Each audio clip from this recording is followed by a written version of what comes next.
युधिष्ठिर महाराज धैर्य, क्षमा, सत्यवादिता आदि दिव्य गुणों के केंद्र थे। धर्म के अंश से उत्पन्न होने के कारण ये धर्म के गूढ़ तत्वों के व्यावहारिक व्याख्याता तथा भगवान श्री कृष्ण के अनन्य भक्त थे।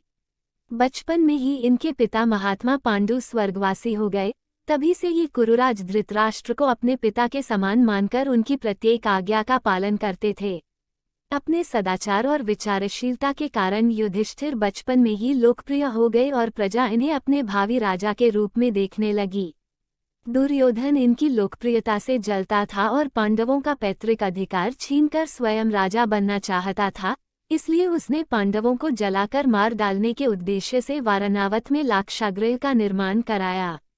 उसने अपने प्रज्ञाहीन पिता को बहलाकर कुंती सहित पांडवों को वारणावत भेजने का आदेश भी पारित करा लिया।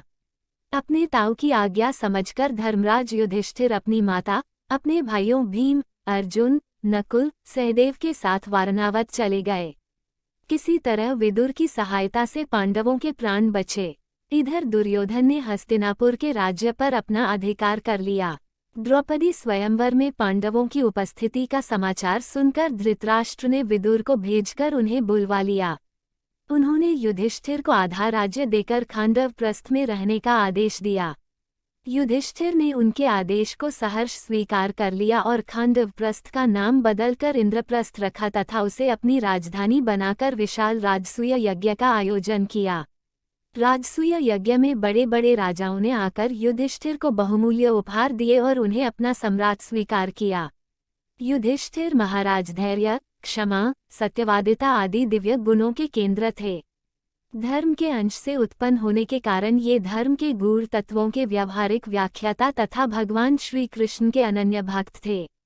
बचपन में ही इनके पिता महात्मा पांडु स्वर्गवासी हो गए, तभी से ये कुरुराज धृतराष्ट्र को अपने पिता के समान मानकर उनकी प्रत्येक आज्ञा का पालन करते थे। अपने सदाचार और विचारशीलता के कारण युधिष्ठिर बचपन में ही लोकप्रिय हो गए और प्रजा इन्हें अपने भावी राजा के रूप में देखने लगी। दुर्योधन इनकी लोकप्रियता से जलता था और पांडवों का पैतृक अधिकार छीनकर स्वयं राजा बनना चाहता था, इसलिए उसने पांडवों को जलाकर मार डालने के उद्देश्य से वारणावत में लाक्षागृह का निर्माण कराया। उसने अपने प्रज्ञाहीन पिता को बहलाकर कुंती सहित पांडवों को वारणावत भेजने का आदेश भी पारित करा लिया। अपने ताऊ की आज्ञा समझकर धर्मराज युधिष्ठिर अपनी माता, अपने भाइयों भीम, अर्जुन, नकुल, सहदेव के साथ वारणावत चले गए। किसी तरह विदुर की सहायता से पांडवों के प्राण बचे। इधर दुर्योधन ने हस्तिनापुर के राज्य पर अपना अधिकार कर लिया। द्रौपदी स्वयंवर में पांडवों की उपस्थिति का समाचार सुनकर धृतराष्ट्र ने विदुर को भेजकर उन्हें बुलवा लिया।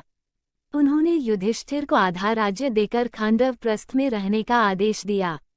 युधिष्ठिर ने उनके आदेश को सहर्ष स्वीकार कर लिया और खांडव प्रस्थ का नाम बदलकर इंद्रप्रस्थ रखा तथा उसे अपनी राजधानी बनाकर विशाल राजसूय यज्ञ का आयोजन किया। राजसूय यज्ञ में बड़े बड़े राजाओं ने आकर युधिष्ठिर को बहुमूल्य उपहार दिए और उन्हें अपना सम्राट स्वीकार किया। दुर्योधन पांडवों के इस उत्कर्ष को देखकर ईर्ष्या से जल उठा और उसने कपट द्यूत में छलपूर्वक पांडवों का सर्वस्व हरण कर लिया। कुलवधू द्रौपदी को नग्न करने का गर्हित कर्म किया गया। अर्जुन और भीम जैसे योद्धा कुरुकुल का संहार करने के लिए तैयार बैठे थे, फिर भी धर्मराज ने धर्म के नाम पर सब कुछ सुन लिया और सह लिया। जिस दुर्योधन ने पांडवों का सर्वस्व अपहरण करके उन्हें दर दर का भिखारी बना दिया, वही जब अपने भाइयों और कुरुकुल की वधुओं के साथ चित्रसेन गंधर्व के द्वारा बंदी बना लिया गया, तब अजातशत्रु युधिष्ठिर ने अपने भाइयों को आक्रमण का आदेश देते हुए कहा, आपस में विवाद होने पर कौरव 100 और हम 5 भाई हैं, परंतु दूसरों का सामना करने के लिए तो हमें मिलकर 105 होना चाहिए। पुरुष सिंगो उठो और जाओ, कुल के उद्धार के लिए दुर्योधन को बलपूर्वक छुड़ा कर ले आओ। अपने शत्रु के साथ भी इस प्रकार का सद्व्यवहार महाराज युधिष्ठिर की अजातशत्रुता, धर्मप्रियता और नीति के ज्ञान की सीमा है। महाराज युधिष्ठिर निष्काम धर्मात्मा थे। एक बार इन्होंने अपने भाइयों और द्रौपदी से कहा, मैं धर्म का पालन इसलिए नहीं करता कि मुझे उसका फल मिले। फल के लिए धर्माचरण करने वाले व्यापारी हैं, धार्मिक नहीं। युधिष्ठिर महाराज धैर्य, क्षमा, सत्यवादिता आदि दिव्य गुणों के केंद्र थे। धर्म के अंश से उत्पन्न होने के कारण ये धर्म के गूढ़ तत्वों के व्यावहारिक व्याख्याता तथा भगवान श्री कृष्ण के अनन्य भक्त थे। बचपन में ही इनके पिता महात्मा पांडु स्वर्गवासी हो गए, तभी से ये कुरुराज धृतराष्ट्र को अपने पिता के समान मानकर उनकी प्रत्येक आज्ञा का पालन करते थे।